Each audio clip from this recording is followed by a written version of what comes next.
Dear brothers and sisters in Christ, I greet you all in the precious and holy name of our Lord and Savior Jesus Christ, who is the King of Kings and Lord of Lords. It gives me a great joy for me to welcome you to this English service. God has blessed us abundantly for the past 7 months, and we are going to enter into the new month of August, the 8th month of this year. As an individual person and as a collective member of the society, we all have many questions about the future. Let us turn to God in faith and hope for the future. And let us pray in faith that He will do beyond what we think or imagine or ask for His glory. Let us pray. Our loving Heavenly Father, we thank You for Your abundant blessings in our lives for the past 7 months. As we enter into this new month, we pray that You will bless us through Your word and through Your Spirit. Help us to listen to what the Holy Spirit says to each one of us by the living word of God. For the glory of our Lord and Savior Jesus Christ alone, we pray. Amen. Let us hear the word of God being read today from Paul's epistle to Romans chapter 8, from verse 26 to 39. The Bible lesson is taken from the letter of Paul to the Romans, chapter 8, verses 26 onwards. Romans 8, verses 26 onwards. In the same way, the Spirit comes to the aid of our weakness. We do not even know how we ought to pray, but through our inarticulate groans, the Spirit Himself is pleading for us. And God, who searches our inmost being, knows what the Spirit means, because He pleads for God's people as God Himself wills. And God, and in everything, as we know, He cooperates for good with those who love God and are called according to this purpose. For those whom God knew before ever they were, He also ordained to share the likeness of His Son, so that He might be the eldest among a large family of brothers. And those whom He foreknew, He also called, and those whom He called, He also justified, and those whom He justified, He also glorified. With all this in mind, what are we to say? If God is on our side, who is against us? He did not spare His own Son, but gave Him up for us all. How can He fail to lavish every other gift upon us? Who will bring a charge against those whom God has chosen? Not God, who acquits. Who will promise judgment? Not Christ, who died, or rather rose again. Not Christ, who is at God, who died, or rather rose again, nor Christ, who is at God right hand and pleads our cause. Then what can separate us from the love of Christ? Can affliction, or hardship? Can persecution, hunger, nakedness, danger, or sword?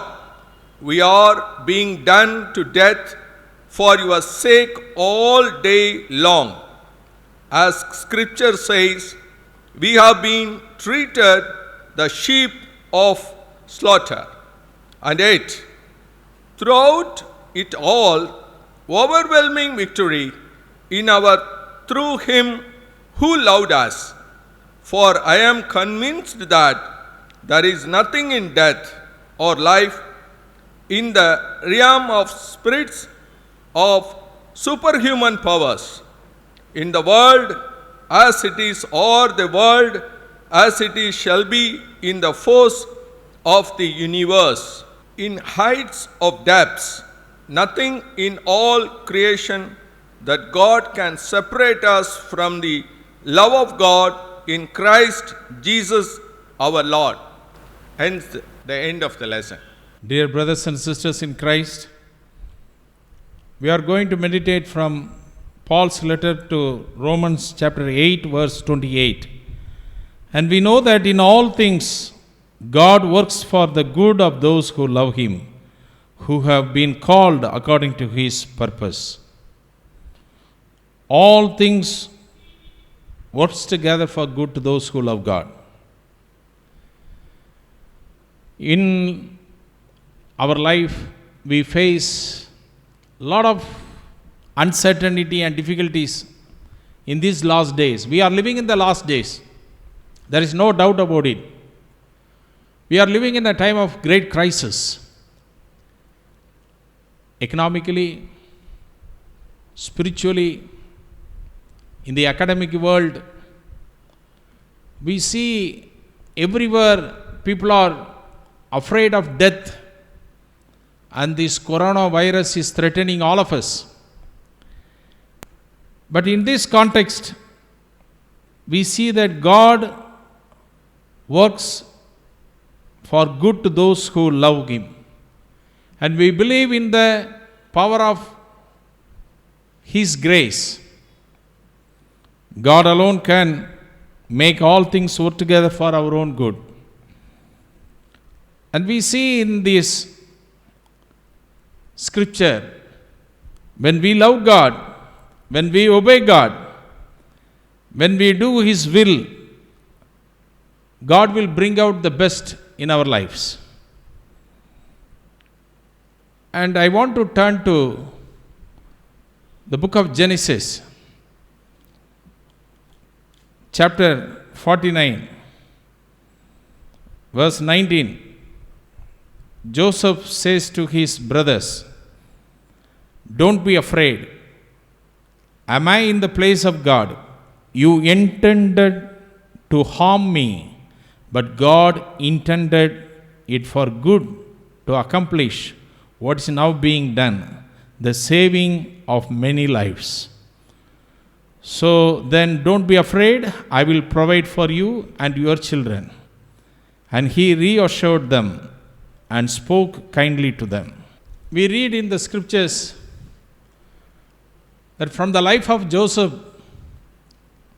God is teaching us a wonderful lesson: to be patient in our suffering, to have a bright hope for the future. As you know, for 13 years, Joseph was separated from his family and he suffered greatly. He was taken away from his father and he became a slave. He was put in prison with a wrong accusation. He was misunderstood by many people. He was called a rapist. He was considered to be a terrible criminal. But we know the character of Joseph. He was a man of God. He walked with God. God was with Joseph and he was very prosperous. Why good people suffer?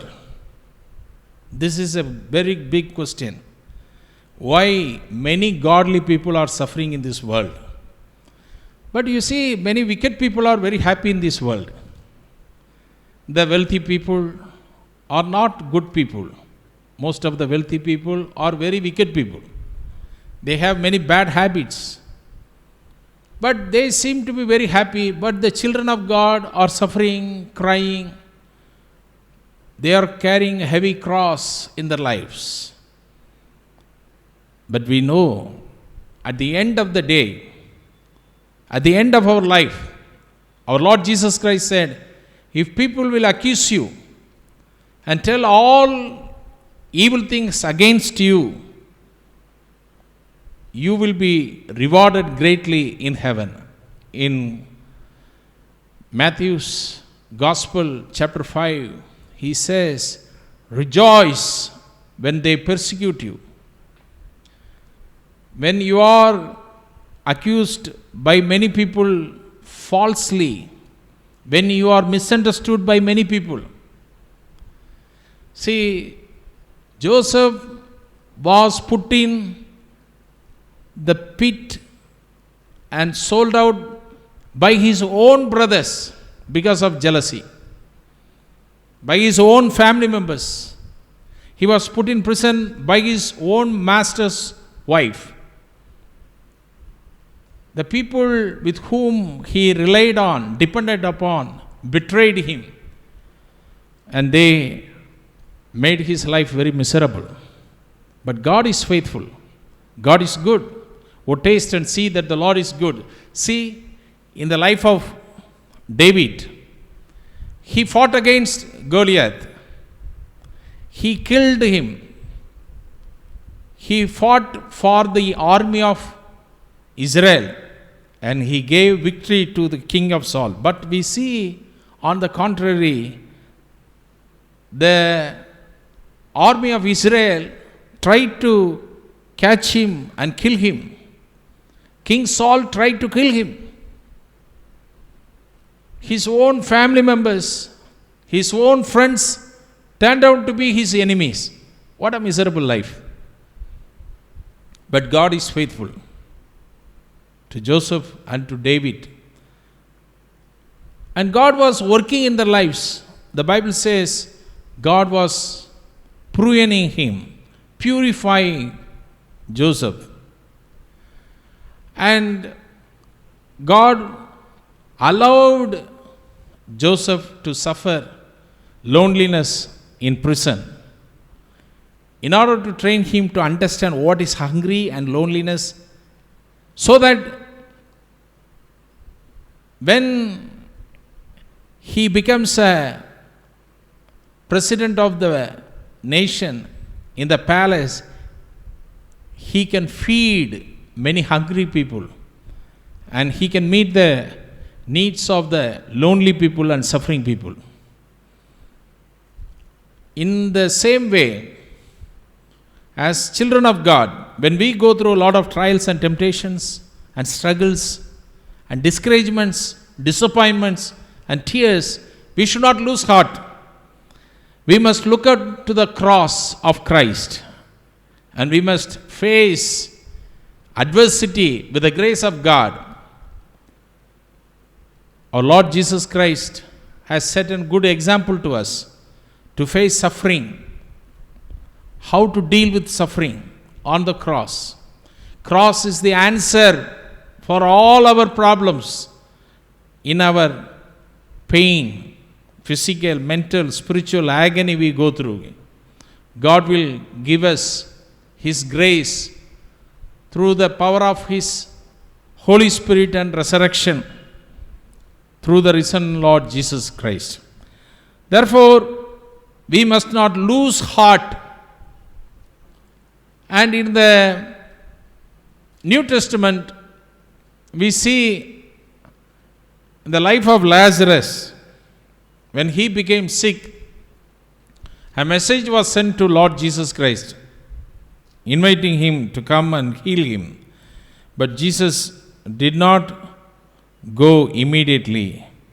And we see in John's Gospel, chapter 11, verse 38 and 39 and 40, we see that Jesus, once more deeply moved, came to the tomb. It was a cave with a stone laid across the entrance. "Take away the stone," he said.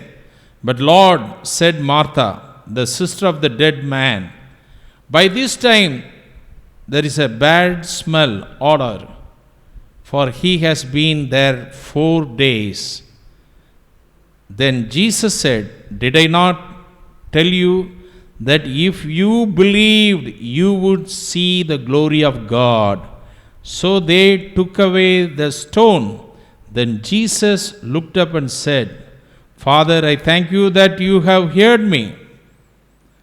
I knew that you always hear me, but I said this for the benefit of the people standing here, that they may believe that you sent me." When he had said this, Jesus called in a loud voice, "Lazarus, come out." The dead man came out, his hands and feet wrapped with strips of linen and a cloth around his face. Jesus said to them, "Take off the grave clothes and let him go." In this moving incident, we see Jesus Christ came to the tomb of Lazarus after 4 days. He didn't come quickly to help his friend when he was in the sick bed. When he was in the death bed, he did not arrive on time. He was very late and people were irritated. Martha and Mary were very much upset that Jesus did not come on time. He did not keep his promise. In many occasions, Jesus would come and eat with them and have a good time of talking with them along with his disciples to relax in the home of Lazarus, Martha and Mary. They were hosting 13 people at any time. But at this time, Jesus came very late with his disciples. And they were not expecting a miracle, but Jesus was willing to do a great miracle. That is the beauty of our God's answer to our prayers. In Ephesians chapter 3 verse 20 we see that God is able to do beyond what we think or imagine or ask. When we say this is the end of the road, God will begin a new road. This is the end of my life. No, that is the beginning of our new life. All things are collapsed. Nothing is going to happen in my life. His promises are not fulfilled in my life. What is the purpose of believing Christ? What is the purpose of reading the Bible? What is the meaning of praying? We are all under a lot of confusion and conflict. We have lost our hope. But the Bible says, in all things God worked together for good to those who love God and called according to his purpose. We are more than conquerors because we are loved by God. God will do great things. If you would believe, you would see the glory of God. Martha and Mary did not expect a miracle to happen that Lazarus would arise and come back to life. Nobody expected Lazarus to come back to life. See, in other chapters followed by this miracle, many people came to know Lord Jesus Christ because of Lazarus. Because of the miracle happened in the life of Lazarus, many people trusted in Lord Jesus Christ. Many people came to Jesus Christ. Many people wanted to see Jesus Christ because of Lazarus. Because of the divine miracle, supernatural miracle happened in the life of Lazarus. If Lazarus was raised on the deathbed, nobody would believe in Jesus. That was an ordinary miracle. A dead man was coming back to life, was risen from the dead. He was given a new life. That is a supernatural miracle that attracted people to Christ. So when we go through a deep valley of suffering, deep valley of separation from God and other people, your loved ones, when you are going through a lot of depression and oppression, a lot of confusion and conflicts with your loved ones, don't worry. Cling to the faith of God. Cling to the word of God. cling to the cross, obey Him, trust Him at all times, and He will do great things, as He did in the life of Joseph, as He did the life of Lazarus. See, it says in the Bible that Lazarus and Martha and Mary loved Jesus.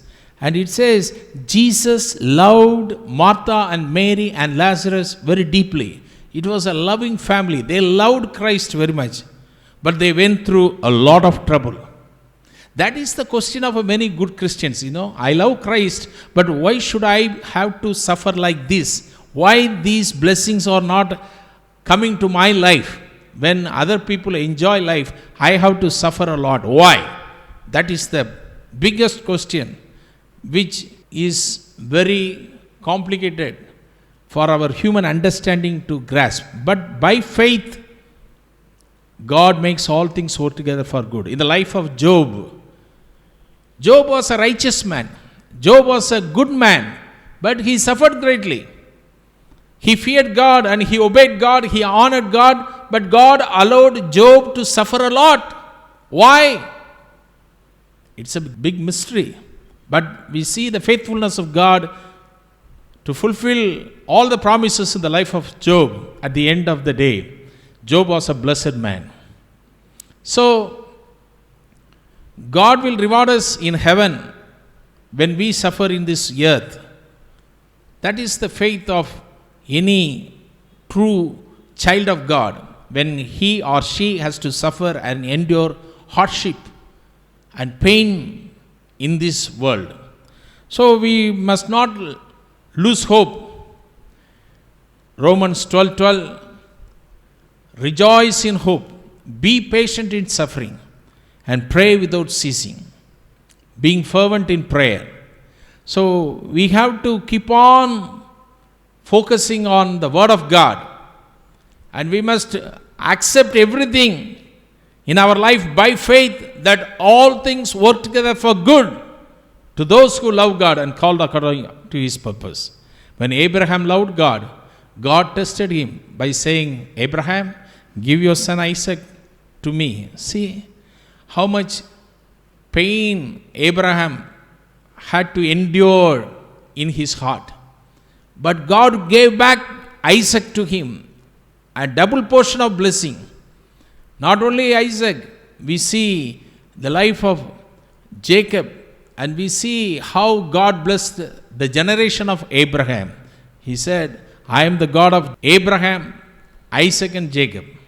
So God will allow us to go through a lot of sufferings. God will permit trials and temptations to chasten us, to purify us, to make us in the image of Christ, to become like Christ. We have to bear the cross of Christ, to reflect the beauty of Christ in this world. We have to take up the cross and follow Him. And we have to accept everything by faith, that all things work together for good. Even bearing the cross, it is the calling of God to suffer for God. Unfortunately, in this modern world, we have many false teachings saying, if you accept Christ, no suffering for you, brother.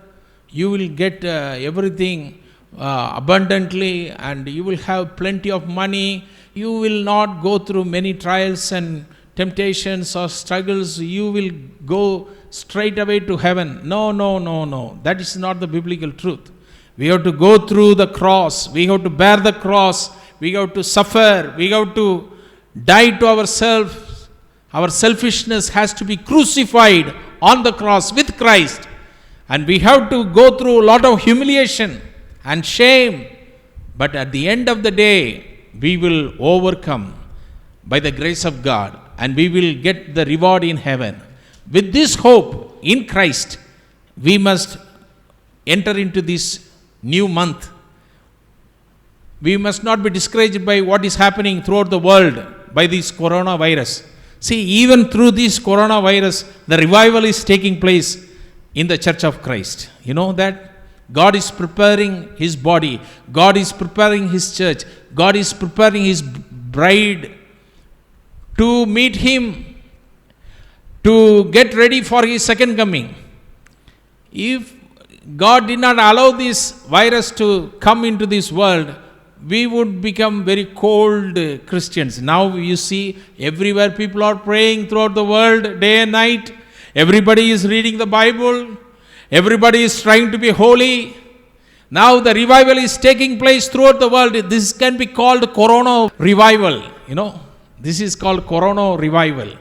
This is a good revival. This the world has never seen. A new revival before the coming of Lord Jesus Christ. Because of the suffering, death, people are afraid of death. What is going to happen if I die? Will I go to heaven or hell? So people trying to know about the Bible, trying to know about Christ, trying to know about heaven and hell. They want to go to heaven. What's going to happen at the end of the day? What's going to happen at the end of the world when Jesus will return? Now people are thinking and talking about the book of Revelation. So God works all for his own children, and he is a faithful God, and he will provide everything for us to be blessed physically, spiritually, and intellectually for his glory. So let us offer ourselves as a living sacrifice to him once again and dedicate ourselves to be a living sacrifice for his glory. Amen. Let us pray. Our loving Heavenly Father, we thank you for your living word, that all things work together for good to those who love God and called according to his purpose. Help us to trust in you, Lord, at this time of calamity and disease and the time of pain and suffering and loneliness in our lives. As we look at the life of Joseph and Job, and we look at the cross of Christ, and we look at the life of Lazarus, we have a hope in the living God through your living word, that Lord, through all our struggles, through all our pain and suffering and tears and loneliness, you will bring out something good and the best from our lives for your name's glory. And I pray that you will bless all my brothers and sisters in Christ in this nation and around the world. For the glory of our Lord and Savior Jesus Christ, help us to lift our eyes upon Jesus. Help us to focus on Jesus alone, and help us to meet the King of Kings and Lord of Lords one day. And help us to be ready and make others to meet Christ. And help us to be your faithful witness till the end of our lives. For the glory of our Lord and Savior Jesus Christ, we humbly pray. Amen. May the grace of our Lord Jesus Christ and the love of God and the fellowship of the Holy Spirit be with us all, now and forevermore. Amen.